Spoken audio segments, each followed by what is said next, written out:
Hello everyone and welcome back to Film and Flash. Today we're reviewing the famous Nikon F5. This is a 35mm film camera released in 1996 and made till 2004. It is powered by 8 AA batteries, which are loaded right here in the side. It has the ability to shoot up to 8 frames per second, has a fully adjustable ISO range, and a list of custom commands which allow you to fine-tune your interface.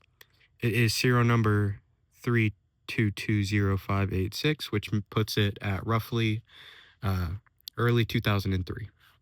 It's currently equipped with a Nikon AF Nikkor 50mm 1.8 autofocus lens.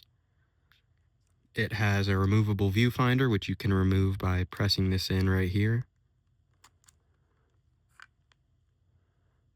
And it will accept a variety of different viewfinders, including a waist level viewfinder, which I believe it has a strange name. Here you can adjust your various metering system, various exposure meters. You have matrix metering, which is that center. Right here, the one dot is spot metering, and the one all the way over there is center weighted. Spot metering is good for concerts. The one that I have it set to is the standard for everything. It takes in the entire scene. Spot metering just takes in the center of your frame, a little tiny area. And then center weighted basically focuses on the center subject, which is great for portraits. Here you have a LCD screen right here, and it will say error when there's no film loaded, which we are going to be loading film in this video. Here it displays how many shots you have left, E for empty, where your current focus point is, which if you look here on the back, you press this and you can adjust your focus points by pressing mode and then pressing the switch. Actually, you don't even have to press the switch. See? To change your mode, you will press mode down and then you will rotate this back dial right here. That is program mode, which is automatic everything. Shutter priority, manual, aperture priority. That's your battery life, how much battery you have left in this on this camera. Apparently it sucks batteries down because I had a brand new pack of energizers in there, and it's already at half battery life. But I mean, I have shot 3 rolls of film on it, but something to pay attention to. This is the button you'll flip up to rewind your film, and then you will open this right here and press that to rewind your film. This is your little display that tells you some various information similar to the LCD screen. This is your double exposure button. You will click this button, and then you will move this dial to turn it on and off. This right here is whether or not you want multiple point focus or just center focus. And then that button back there actually allows you to go into a program custom mode, which allows you to adjust a few things and it still does the rest of it. So if you press this to turn it off and on, you have to hold this button in. This right here will brighten your display if you're shooting at night or in bright environments. Here's your viewfinder in there. Inside the viewfinder, you'll see a couple of information. It has a titanium shutter curtain if you're using the DW30 viewfinder. And right here's a little thing for putting on a sync cable.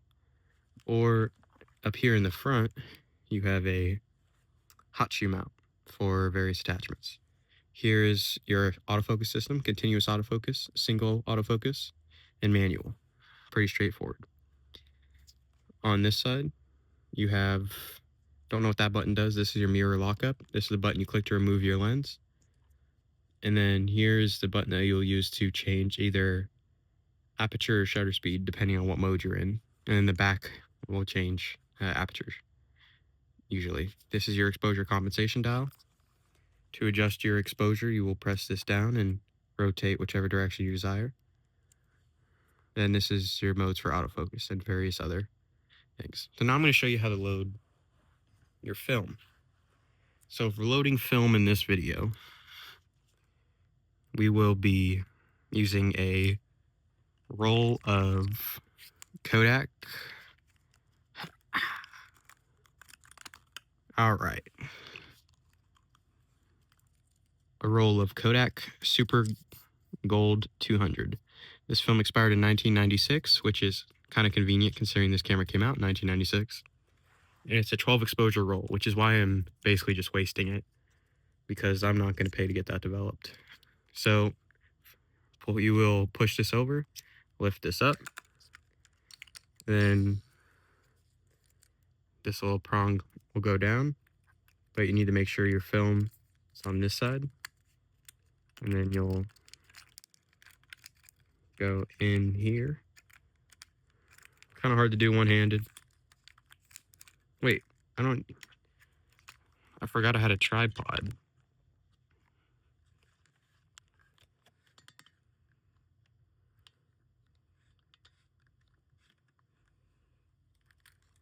You'll go down first, like you'll go down this way. You won't just slide it straight in.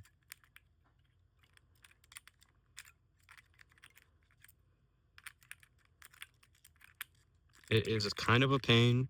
I swear I've done this multiple times, but they did not design it very easily for whatever reason. I have no idea why they decided to design it in such a difficult way. There you go. And then you'll put that down. You'll rotate your film across, and your film will go, I'll have to show you. Your film will go right where that little red arrow is.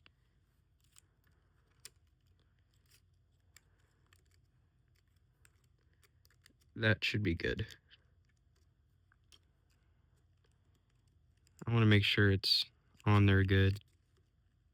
Okay, we don't want to waste whatever little exposures we have left. Close the back door up, and then click this button right here. And you see I'm now on my first exposure. So considering that we have a limit of 12 exposures, we are going to have to make this quick. This is your single exposure button, and for sake of the fact that there's a lens cap on it, we'll put it in manual mode, and we'll go to shutter speed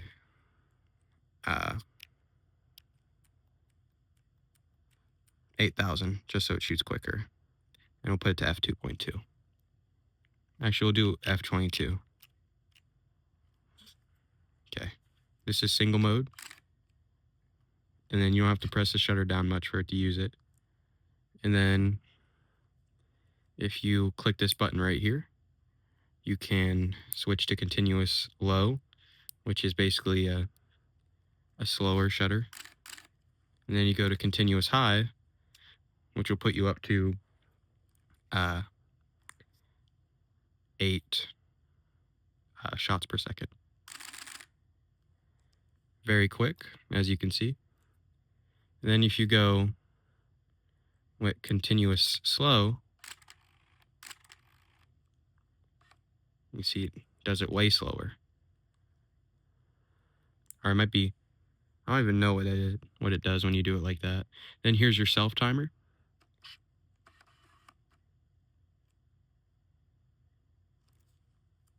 You see that little red button's blinking. And then once it holds flat, and then there you go. So I have one shot left on this roll. I don't really have much else to show you. So we're just gonna, actually, I can show you the viewfinder smacking up and down in there.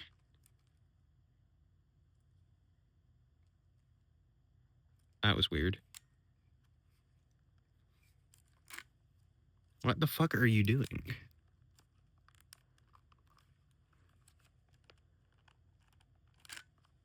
Okay. This is the button release. There. Now I can show you.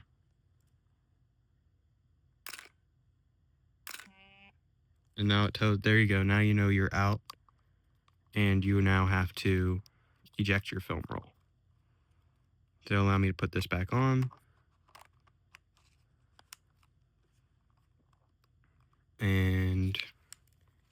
Now I'll show you how to eject the film. As you can see, it says end, which means you're at the end of your film roll. I got 13 exposures because I did it right. You will press this button in, lift this up, and then you'll go here, and then you'll just hold this button down, and if you can watch, it goes back on the viewfinder. Now you're good. It's pretty straightforward. It was designed to be able to load your film fast, so once you get the hang of it, it is a pretty streamlined process. But that is basically everything about this camera. I mean, we're going to go over, obviously, some of the more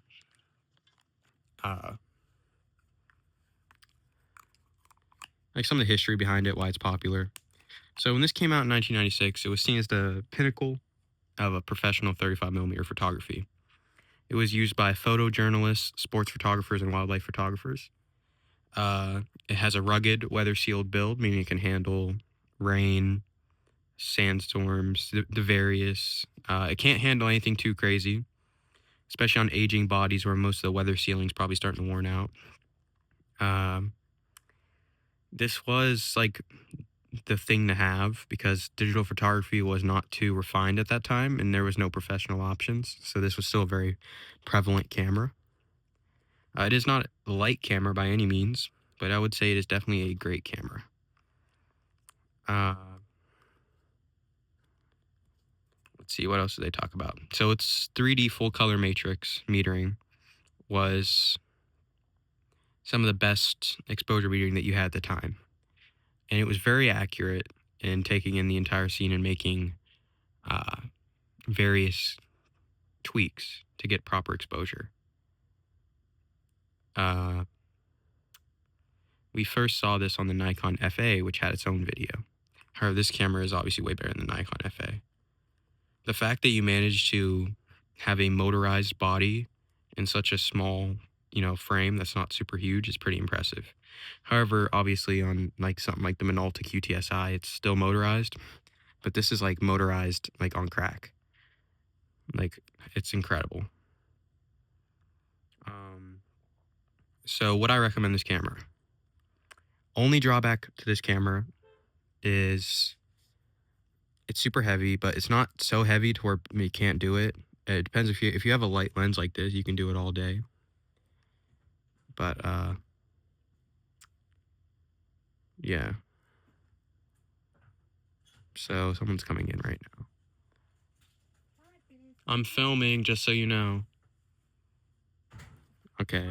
I'm filming. All right. Anyway, what was I saying? So there's not many drawbacks. The weight is really the only factor. Its autofocus is fast. Its low light performance is good. Obviously, it has all the shutter speeds and, creative effects that you could ever need. It's definitely not limited at all. Its ISO range is pretty large as well. It goes all the way up to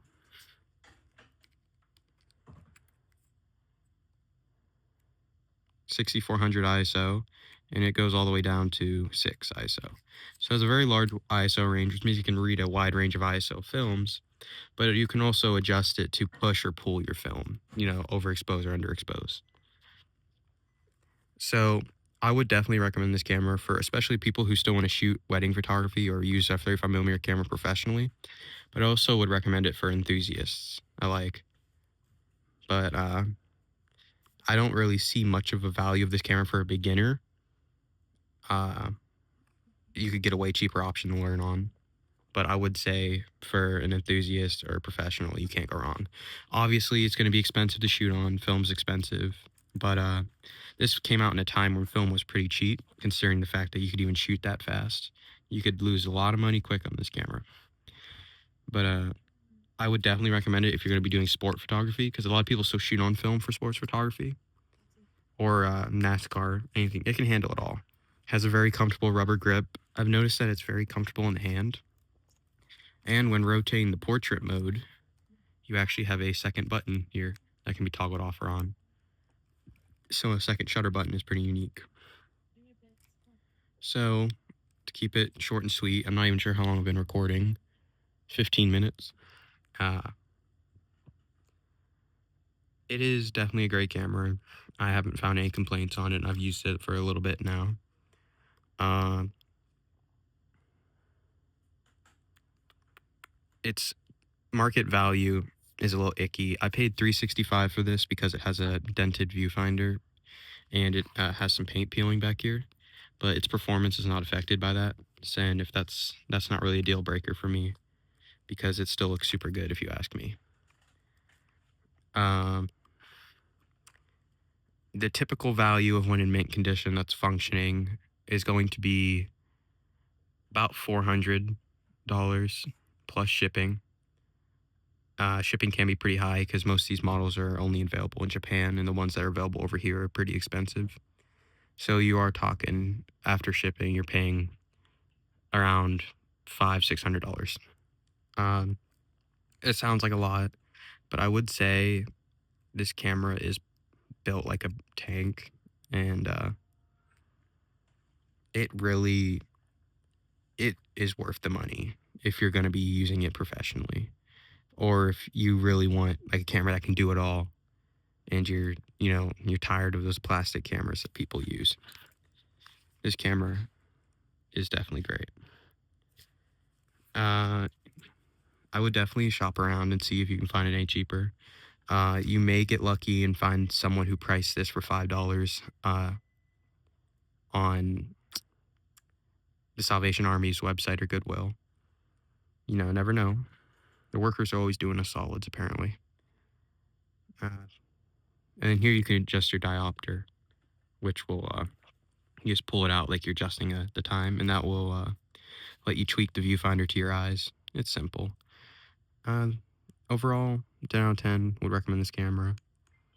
And film flash.